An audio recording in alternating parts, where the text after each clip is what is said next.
Hi everyone, and welcome to another Mattel Jurassic look. This is the Tyrannosaurus Rex Ambush Pack, but not just any Tyrannosaurus Rex Ambush Pack. Oh no! As you can see, this is the Jurassic World Legacy Collection. This is from the Lost World. It is a beautiful presentation of Dr. Ian Malcolm, the Buck T-Rex, and the Mercedes ML class. Gotta love it. I think it's the first time this vehicle has been done in this scale as well. As you can see, it's of the Dino Trackers family. Let's have a look at the back. Beautiful CG renditions of the products you get inside. Now, bit of a word of warning has to be said that there are some slight assembly issues when it comes to this because, and this was actually one of them, because there were like 5 on the shelves when I went to see them. This one had this back end of the Mercedes come off because it's part of the toy. It's supposed to come off and resemble either one of the 2 Mercedes that they drive on the island. However, this one was up in this corner because when I saw it on the shelf without the thing, I thought, oh, it's a packaging variant. Where's the other piece? and it had just come loose and it had been stuffed in here. Either it had come loose or somebody in the assembly line forgot to put it on because the ties that were wrapped around this seemed too tight to actually accommodate that. So it feels like sometimes they wrapped them on and then forgot the thing and then I'll just throw it in later. But I was able to shake it around in the box and make it land. So that was amusing. But there was another box where the T-Rex's head was actually detached and ended up hit back here. If you watched Nathan Vader's review, you will have seen, quite amusingly, that the head of this Rex will sometimes easily pop off if you're not too aware or careful. But we'll get into that later. But yeah, so watch out for them. I did have to explain to the guys in the store that no. It's like, it looks broken, but it isn't. It's just a loose thing that's just popped out, you know, and it's just rattling around in there. So yeah, that's it for your PSA for this set. Now available at Smyths Toys Superstores in the UK and probably at Target in the US. But what are we waiting for? Let's get to it and correct this thing open! Okay. So I've already done my thing, and also, speaking of Nathan Vader, he offered some wonderful advice to get to open these glued-on flaps. Mattel, I have no idea why you insist on doing this. Probably a cost thing, but still, it feels a bit when you want to keep the box. He opened it with a metal ruler, like something with a metal thing with a solid edge. I thought I'd go one better with a bread knife. Yeah, it halfway got there. Oh well. Dispose of your boxes carefully and responsibly. Oh yeah. There we go. Oh, look, it is beautiful. It's lovely. It's gorgeous. This rainy scene in the background is absolutely delightful. It could fit with anything really, but it especially fits with the overall scenes in the film with these 3 together, so it kind of suits. Also, I've been tending to notice as well, some people using huge, like, scissors and huge shears to cut things like this out, and it's like, every time I see that, it makes me a bit, be careful. I just use small blades, but, I mean, use what you use, but, you know, you run a risk, you know, but, there we go, there's the book and the tail out of there. I've already done the thing with the car, so I'll get this thing loose and going and dispose of your plastic responsibly as well. So, yep. It goes brum brum. I'm happy. Okay. And then finally, the chaotician himself, the disgraced Dr. Malcolm. Okay, and yet again, Mattel, I've done a thing where it's like, oh, you wanted to keep this packaging? Good luck, because, you know, they're stuck on, they're not slotted in, they've glued it on again. Never mind. We'll sort that out as and when. But yeah, it's a very nice background. So it makes you think, it's the kind of thing you want, for toy photography and stuff. So, we'll get all this set up. Get Malcolm there looking a bit, danger all around. Oh. Actually, there we go. Yeah. Stand. There we go. I have no idea what that pose is, but it's highly amused. And then we'll have a look at the T-Rex. Get that clipped in there with a Right, see. There's a one-way entry point. See, notch on the bottom here, notch on the bottom there. You line that up. Oh yeah, nice snap. Get that mould lined up as per the other Rexes in this size and class. Usually extreme jumping. And there we go, there's your Buck Rex. This is the second version of the Buck T-Rex as well. So let's have a good play around with the head. So yeah, this is the main thing with the... Get that loose. Oh yeah, flex those muscles. Ah yeah. So yeah, this is the main thing with the this version of the Rex, is that the head has been resculpted, so it looks a little bit more bulkier, looks a little bit more like the Buck Rex as featured in Lost World and subsequently JP3.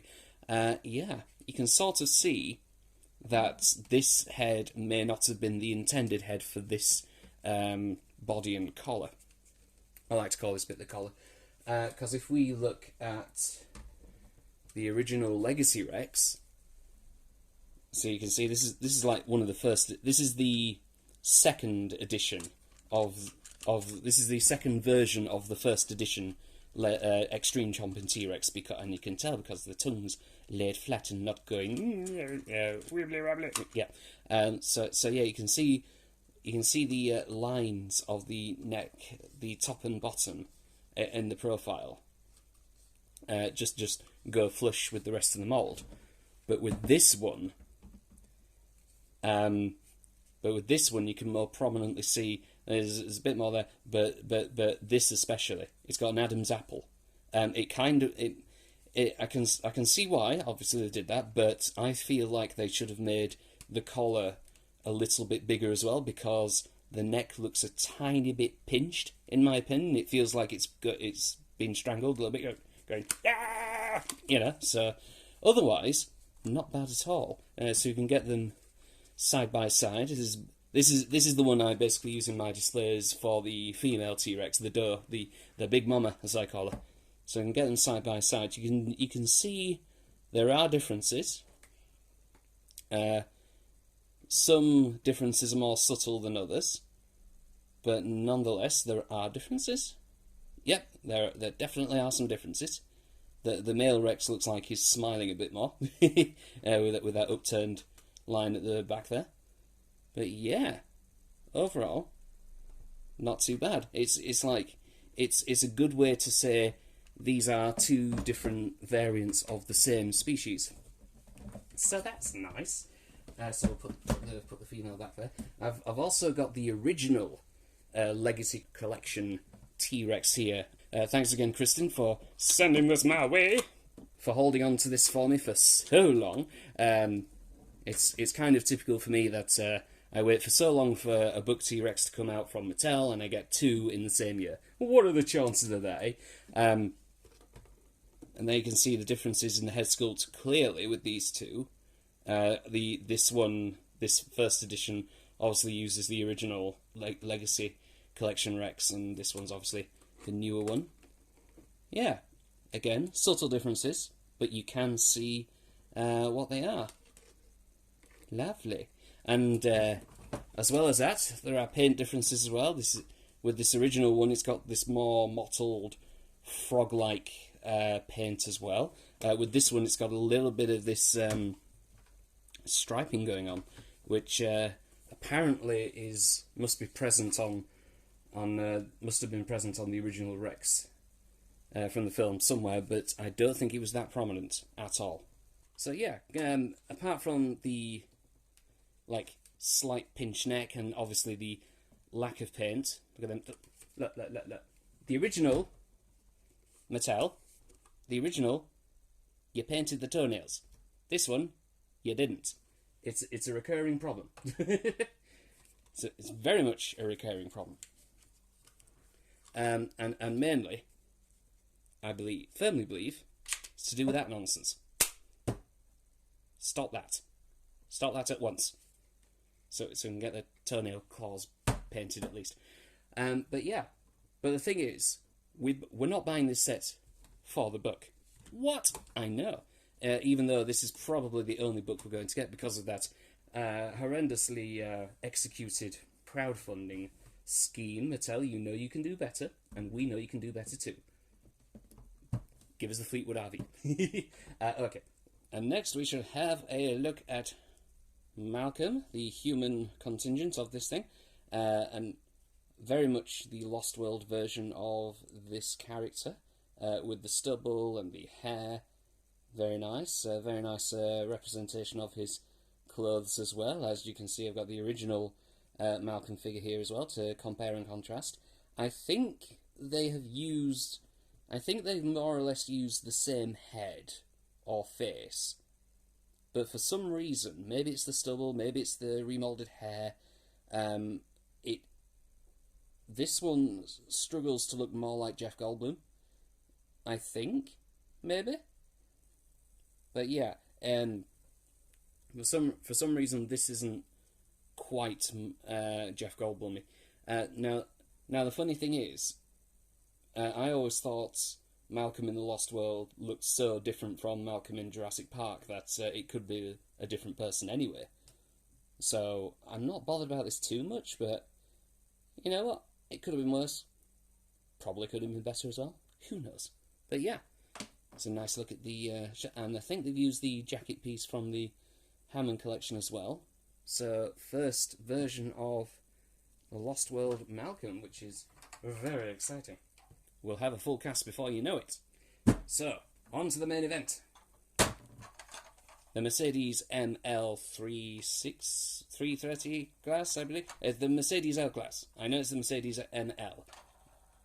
It's beautiful. It's gorgeous. This is the first version of a licensed Mercedes car in figure scale, like ever. You know, Hasbro didn't do one that, you know, when Kenner did the Lost World stuff, they did a vehicle based on this, which I borrowed a friend's to play with quite a lot. So, but yeah, this vehicle from the Lost World is probably one of my favourites. And as mentioned earlier, you have this back area here with a hatch. They can pop a figure in there, whether it be Malcolm, because it's like an observatory thing, and then you can pop that off, and it becomes a different version. So no doubt there will be plenty of people in the ether getting one or two versions of this car, so they can do, you know, so they can have that and that. But yeah, very exciting. And also, it has to be said that when Mattel first got the Jurassic line and when they first started releasing stuff, especially for the Legacy collection, I did sending Mattel an email saying, "Hey, you know what would be cool if you did the Lost World Mercedes car and it was like a modular sort of thing where you can have something like this and pop it off and have a thing there, so you can create either one of the three cars that are featured in the movie. That'd be cool, and you could also act as if it's battle damage as well when you rip it off and blah blah blah." So yeah, I like to think that email got somewhere, and that happened. But yeah, it gives each. I'm just taking it on and putting it off again. But each version of the car, whether it's got this on or that off, it gives it a different feel. This one looks like more. It looks like it has a smaller profile, it's more streamlined. This one looks like it has more bulk and more heft. You know, just so cool. And also, when you get this out as well, beware these doors are tied together with plastic ties, so be careful cutting them out. But the doors do open, very nice, and you can't really tell here, but it's got a very nice interior as well, moving steering wheel, lovely. It is a bit of a shame that all four doors don't open, but oh well. And the paint as well. I do like that it's all printed. It's all printed and painted, and it's not stickered like the Ford Explorer. but still, very nice indeed. Obviously, they couldn't go all out to fully recreate the paint job of the cars in the Lost World, but I think that's good enough, and it rolls marvellously. Yeah! Love it. So yeah, that's a good look at it, and we'll shove Malcolm in there so you can have a look around and be all, oh, chaos, as we grab some other stuff to compare it with. So here's the Ford Explorer, previously mentioned, and this set is basically the Ford Explorer equivalent. So this set is basically the same format, you know, window box, vehicle, T-Rex, figure. So yeah, those two. So get a good look at them side by side or top to bottom. Yeah, good scale with each other, I think. I'm not sure how big an actual Ford Explorer scales with an actual Mercedes M-Class, but I'm assuming this is as close as you're going to get without actually having both cars in real life. So yeah, rum. And actually, I don't know how well you can tell, but the top of the Mercedes is actually a little bit higher than the Explorer. I don't know if that's because of the see-through roof that's making it look smaller, but that's interesting. Never really considered that. So I've got that. I've got the Jeep from Jurassic Park as well. This is the latest version with Ellie and the Raptor, the Risky Rescue Pack Jeep, and good look at these side by side. Nice. Get a look at the front. Tasty. Yeah. Fleshing out that vehicle collection. It's always a good time. It's always a good time. And of course, one more to go. And it's this guy, the Hunter Wrangler vehicle with Roland Tembo. Get Roland Tembo stood back up there. There we go. So yeah, get these two side by side. The Lost World vibes are getting more intense. The drums, can you hear them? Yeah, and just for amusement, the Junior X in the back as well, and there's another Junior X. So yeah, very exciting stuff. And then we can end with a big old Lost World family type shot. We've got Sarah Harding and the Stegosaurus as well. So yeah, that's better. Yeah, look at that. That's cool. Okay, so that is a good look at the Lost World T-Rex ambush pack with the Mercedes, the Lost World Malcolm, and the Buck T-Rex. So yeah, thank you very much for watching. Stay rawsome to yourselves and each other, and Jurassic June may be over now, but the Jurassic's fun still keeps coming, and we'll be doing more stuff soon. I don't know when, but soon. And we shall see you later. Bye.